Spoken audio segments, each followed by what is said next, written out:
السلام علیکم ګرانو لیدونکو زموږ د نن ټاپک د پریزنت فاست او فیوچر کنټینیوس ټینسو په باره کې دی څنګه کولای شو چې کنټینیوس ټینسونه د جملو په مدد سره زده کړو هیله کوو چې تر پایه را سره پاته اوسئ او که زموږ یوټیوب چینل نوی سبسکرایب کړئ همدا اوس یې در سره سبسکرایب کړئ لیټس ګیټ سټارټډ ګرانو لیدونکو په اول سر کې موږ د پریزنت کنټینیوس ټنس سمپل نیگیټیو او انټروګیټیو سنټنسز وایو سمپل یعنی ساده جملې دا هغه جملې دي چې په هغه کې نه سوال او نه انکار سوی وي نیگیټیو یعنی منفي چې انکاري جملې هم ورته ویل کیږي هغه جملې دي چې په هغه کې انکار سوی وي او انټروګیټیو سنټنسز هغه جملې دي چې په هغه کې سوال سوی وي راځو یو څو سمپل سنټنسز درپېژنو کله هم چې تاسو د پریزنت کنټینیوس ټنس سمپل او ساده جملې جوړوئ نو باید په اول سر کې سبجیکټ بیا هیلپینګ ورب او بیا فرست فارم اف د ورب with ing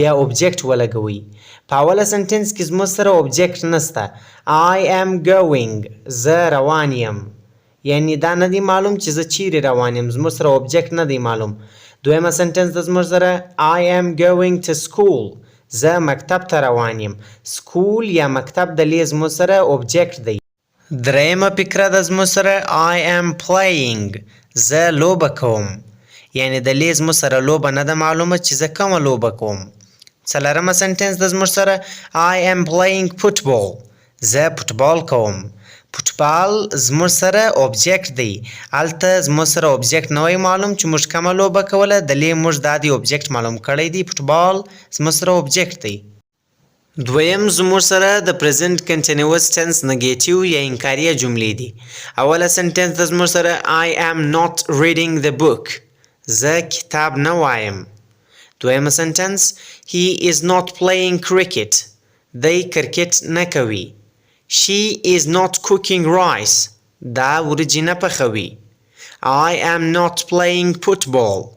زه فوټبال نه کوم. دریم زموږ سره د پریزنت کنټینیوس ټنس انټروګیټیو سنټنسز دي. کله چې تاسو انټروګیټیو سنټنسز جوړوئ نو باید هیلپینګ ورب په اول سر کې ولګوئ. اوله سنټنس د زموږ سره Am I reading book؟ څه زه کتاب وایم. Is he playing cricket؟ څه دی کرکټ کوي. Is she cooking rice? څه دا ورجی پخوي. Am I playing football? څه یا آیا زه فوټبال کوم تاسو وینئ موږ ټول هیلپینګ وربز د جملو په اول سر کې لګولي دي اوس راځو د فاست کنټینیوس ټنس سمپل سنټنسز وایو I was going to school زه مکتب ته روان وم He was reading books د کتابونه ویل She was cooking rice. دی ورجی پخولې. They were fighting. دوی جنگونه کول. دویم زموږ سره د past continuous tense negative sentences دي. I was not going to school. زه مکتب ته نه وم روان. He was not reading books. د کتابونه نه ویل. She was not cooking rice. دی ورجی نه پخولې. They were not fighting.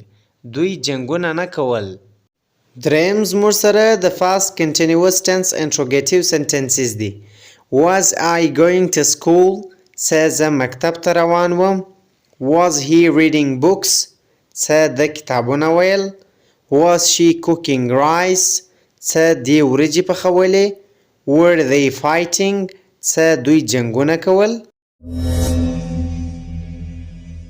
اوس راځو د فیوچر کنټینیوس ټنس سمپل سنټنسز وایو I will be going to school زه به مکتب ته روان یم He will be reading books دی به کتابونه وایي She will be cooking rice دا به ورجی پخوي They will be fighting دوی به جنگونه کوي د فیوچر کنټینیوس ټنس نشاندهی په پښتو کې به کوي به یعنی زه به مکتب ته روان یم دی به کتابونه وایي دا به زموږ سره د فیوچر کنټینیوس ټنس نشاندهی کوي دویم زموږ سره د فیوچر کنټینیوس ټنس نیگیټیو سنټنسز دي کله چې تاسو د فیوچر کنټینیوس ټنس نیگیټیو سنټنسز جوړوئ نو باید ناٹ د ویل او د بی په مابینځ کې ولګوئ اوله سنټنس د زموږ سره I will not be going زه به نه یم روان He will not be reading books دی به کتابونه نه وایي She will not be cooking rice.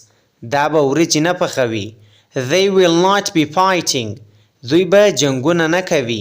دریم زموږ سره د فیوچر کنټینیوس ټنس انټروګیټیو سنټنسز دي. کله چې تاسو د فیوچر کنټینیوس ټنس انټروګیټیو سنټنسز جوړوي نو باید سبجیکټ د will او د be په مابینځ کې ولګوي.